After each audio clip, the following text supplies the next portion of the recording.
जय श्री कृष्ण दोस्तों। हमारे जीवन में अक्सर ऐसे क्षण आते हैं जब हम दुविधा में होते हैं और सही समय पर सही निर्णय नहीं ले पाते हैं। ऐसे में श्रीमद् भागवत गीता के श्लोक में मनुष्य जीवन की हर समस्या का हल छिपा है। गीता में 18 अध्याय और 700 श्लोक है। धर्म, कर्म, कर्मफल, जन्म, मृत्यु, सत्य, असत्य आदि जीवन से जुड़े प्रश्नों के उत्तर मौजूद हैं। श्रीमद् भागवत गीता, जिसको हम गीता के नाम से भी जानते हैं, वह 700 श्लोक एक हिंदू लेख है जो महान युद्ध महाभारत का एक हिस्सा है। दरअसल महान पांडव राजकुमार अर्जुन और उनको रास्ता दिखाने वाले भगवान श्री कृष्ण के बीच में हुई बातचीत का भाग है। यह संस्कृत भाषा में लिखी गई है।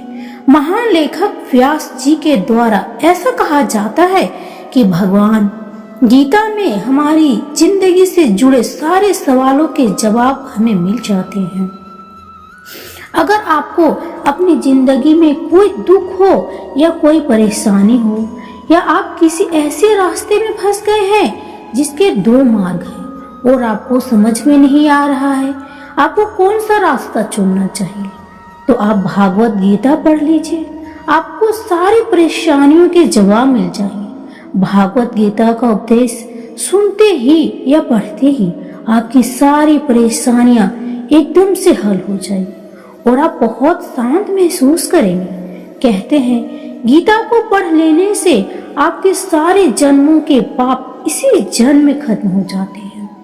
भरोसे और त्याग से ही आपको सब कुछ हासिल हो सकता है।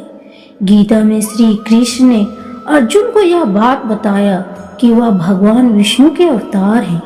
भागवत गीता में बताया है जीवन का अर्थ क्या है। जीवन का अर्थ जानना है तो पहले खुद से पूछो कि तुम्हारा कर्तव्य क्या है। जो तुम्हारा कर्तव्य है उसे अपने पूरे दिल से निभाओ। और तुम्हारा कर्तव्य एक ऐसी चीज होनी चाहिए जो तुम्हें करना बहुत पसंद हो, तभी तुम खुश रह पाओगे और जो तुम्हारे आसपास है वह भी खुश रह पाएंगे। मैं हूँ, मैं ही सबकी शुरुआत हूँ। मैं ही शुरू से भी पहले था और सब खत्म होने के बाद भी रहूंगा। सब मुझ में है और सब में मैं हूँ। जो भी तुम देख सकते हो, छू सकते हो, सुन सकते हो, चख सकते हो, वो सब मैं हूँ। ये नदियाँ, पहाड़, सूरज, ग्रहण, चांद, सितारे सब मैंने बनाए हैं। मैंने ही भगवान, राक्षस और शैतान बनाए। मैं सर्वव्यापी हूँ। मैं ही ब्राह्मण बन के सब बनाता हूँ और रुद्र बन के सब नष्ट कर देता हूँ। मैं ही ये सृष्टि हूँ और तोड़ता रहूंगा ताकि आत्माओं को मौके मिल सके जन्म और मृत्यु से मोक्ष पाने को और हमेशा के लिए परमात्मा के साथ रहने को। आत्मा अजन्मी है, इसे कोई मार नहीं सकता। भगवान श्री कृष्ण ने अर्जुन को संदेश दिया कि आत्मा को कोई जला नहीं सकता, डुबा नहीं सकता और ना ही काट सकता है। इसके लिए आत्मा को परमात्मा के साथ हमेशा रहने के लिए ये परीक्षा रूपी जीवन में बैठना ही पड़ेगा। इस परीक्षा के लिए परमात्मा से बिछड़ के आत्मा को पृथ्वी पर किसी न किसी रूप में जन्म लेना पड़ता है। 88 करोड़ योनियों को जीने और भोगने के बाद एक आत्मा को मनुष्य का शरीर और दिमाग मिलता है। हर आत्मा को अपने अंदर के तामसिक और राजसिक अवगुणों से निकल के सात्विक जीवन में प्रवेश करने के मौके मिलते हैं। हमारे तामसिक गुण वो है जो हमारे अंदर हीन भावना पैदा करके हमें खुद को उदास और नुकसान पहुंचाते हैं। हमारे राजसिक गुण हमें लालची और ईर्ष्यालु बना के दूसरों के प्रति नुकसान पहुंचा सकते हैं। इस जीवन की परीक्षा में सबको अपने तामसिक और राजसिक गुणों को परित्याग करके अपने सात्विक गुणों से परिचित होना पड़ेगा।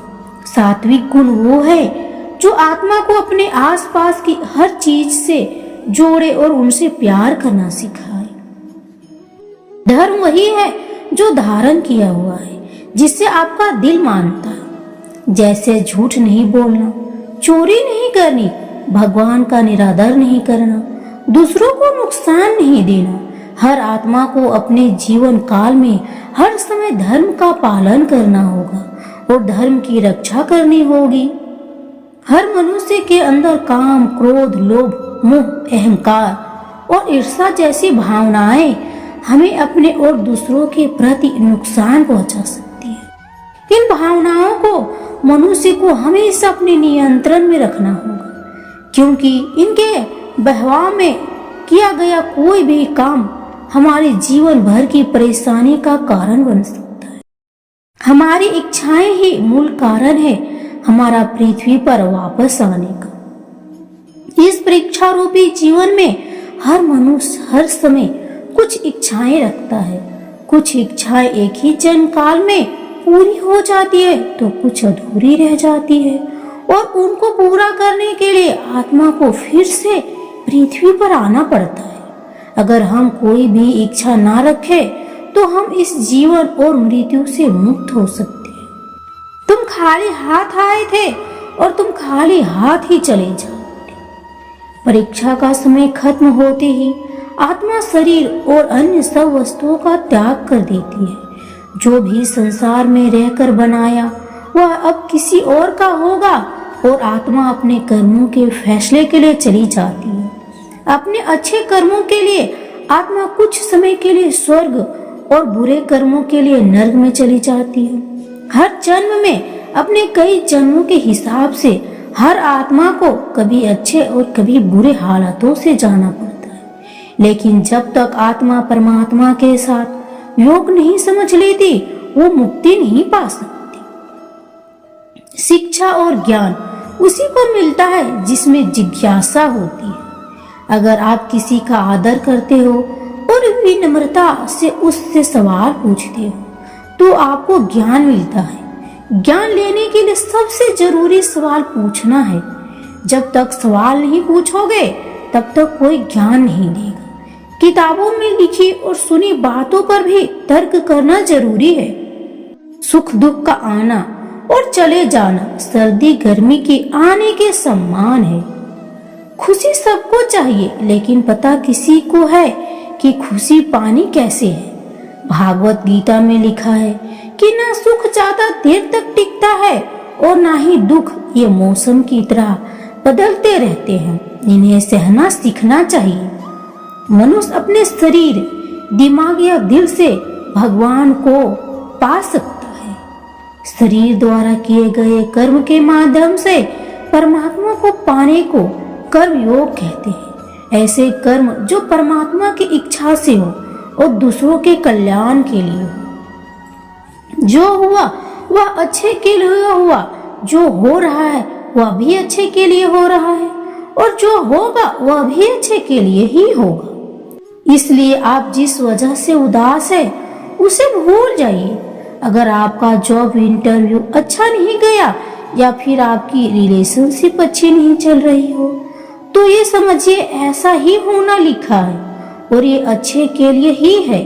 ये सब कुछ ही किसी कारण से ही हो रहा है। आपको भविष्य के बारे में चिंता करने की आवश्यकता नहीं है, ना ही आपको अतीत पर ध्यान देना चाहिए। आपके आसपास केवल वर्तमान पर नियंत्रण है, इसीलिए इसे पूरी तरह से जिए। कर्म करो, फल की चिंता मत करो। भागवत गीता में कहा गया है कि कर्म करते जाओ लेकिन फल की चिंता कभी मत करो। आज हम केवल पैसे के लिए, बेहतर घर, कार और सुरक्षित भविष्य के लिए काम कर रहे हैं। अगर हमें भविष्य में ऐसा नहीं मिलता तो दुख होना लाजमी है। इसीलिए काम करते रहो और बदले में कुछ भी उम्मीद ना रखो। जो लोग दिमाग को नियंत्रित नहीं करते वह उनके लिए एक दुश्मन की तरह काम करता है। अपने मन पर नियंत्रित रखना अत्यधिक आवश्यक है। अगर आप अपने मन पर नियंत्रण नहीं रखते हो तो आपका ही मन आपके लिए शत्रु का काम करेगा। आत्मा ना तो पैदा होती है और ना ही वह मरती है। भय और चिंता हमारे दो दुश्मन हैं। जब हमारे भीतर एक डर पैदा हो जाता है तो हम कुछ भी हासिल नहीं कर सकते। ये डर हमारे सपनों और महत्वाकांक्षाओं को मारता है। निडर बनिए, निडर व्यक्ति को कोई नहीं रोक सकता। इसी प्रकार मृत्यु का डर भी बेतुका है, क्योंकि आत्माएं मरती नहीं। मनुष्य अपने विश्वास से बनता है, जैसा वो मानता है वैसे ही वह बन जाता है। आपकी जिंदगी में चाहे कैसा भी समय चल रहा है, आपको हमेशा खुद पर विश्वास रखना चाहिए। समय कितना भी बुरा हो, अगर आपको अपने ऊपर विश्वास है तो वह बाधा भी दूर हो जाएगी। जो लोग दिमाग को नियंत्रित नहीं करते, वह उनके लिए एक दुश्मन की तरह काम करता है। सबसे ज्यादा कठिन है अपने मन को नियंत्रित करना। ये मन बहुत चंचल है। अगर आपका मन अपने नियंत्रण में हो तो आपका अपने ऊपर नियंत्रण है। अगर आपका खुद पर मन नियंत्रण में नहीं होगा तो आपके लिए आपके दुश्मन की तरह काम करेगा। सदैव संदेह करने वाले व्यक्ति को प्रसन्नता न इस लोक में है और न ही कहीं और। शक ऐसी चीज है जिसकी वजह से कभी भी किसी को खुशी नहीं मिलती। इसीलिए कभी भी किसी पर संदेह मत करो। वासना, क्रोध और लोभ नरक के 3 द्वार हैं। प्रेम, सहिष्णुता और निस्वार्थता को अपने जीवन में लाना चाहिए। अपना अनिवार्य कर्तव्य निभाएं, क्योंकि कर्म करना वास्तव में कर्म ना करने से बेहतर है। ये मन ही है जो किसी का मित्र और किसी का शत्रु होता है। एक महान व्यक्ति द्वारा जो भी कार्य किया जाता है, आम आदमी उसके नक्शे कदम पर चलता है, और जो भी मानक वह अपने कार्य द्वारा निर्धारित करता है, उन्हें सारी दुनिया अपनाती है। जो पैदा हुआ है उसकी मृत्यु भी निश्चित है, जैसे जो मृत है उसके लिए जन्म। इसीलिए जिसे बदले नहीं जा सकते उसके लिए शोक मत करो। निस्वार्थ सेवा के माध्यम से आप हमेशा फलदायी रहेंगे और अपनी इच्छाओं की पूर्ति कर पाएंगे। जब ध्यान में महारत हासिल होती है तो मन एक हवा रहित स्थान पर दीपक की लौ की तरह अटूट होता है। अपने लक्ष्य से बाधाओं में नहीं, बल्कि एक ऐसे आसान रास्ते ने रोका है जिस पर कोई लक्ष्य ही नहीं है। जिन्होंने आपके साथ बुरा किया उनको माफ करके, और जिनका आपने बुरा किया उनसे माफी मांग के मुक्ति पाई जा सकती है। जब तक आत्मा इन चारों दरवाजों धर्म, काम, अर्थ और मोक्ष को समझ नहीं लेती, तब तक आत्मा बार बार इस मनुष्य रूप में आना ही पड़ेगा। भागवत गीता में एक बहुत अच्छी सीख दी गई है। इसमें बताया गया है कि जो होता है अच्छे के लिए होता है, और जो हुआ है वह भी अच्छे के लिए हुआ है, और जो होने वाला है वह भी अच्छे के लिए ही होगा। बिना कारण इस दुनिया में कोई भी चीज नहीं होती। हर चीज का एक कारण होता है, और जो भी कारण होता है वह हमेशा हमारे अच्छे के लिए ही होता है। इसे यह भी बोला गया है कि आप रोते क्यों हैं? क्या आपने कुछ खोया है? आप कुछ खो नहीं सकते, क्योंकि आप अपने संग इस दुनिया में ऐसा कुछ लाते ही नहीं है जो आप खो दें। आज आपके पास जो भी है वह सब भगवान का दिया है, और आप जो भी ग्रहण करेंगे वह भी भगवान का ही है होगा, और आप उसे भगवान को समर्पित कर देंगे। आप इसी धरती पर खाली हाथ आए थे और खाली हाथ ही जाएंगे, तो फिर किस बात की शिकवे शिकायत। भगवान गीता में ऐसे ही और भी बहुत सी सीख दी गई है।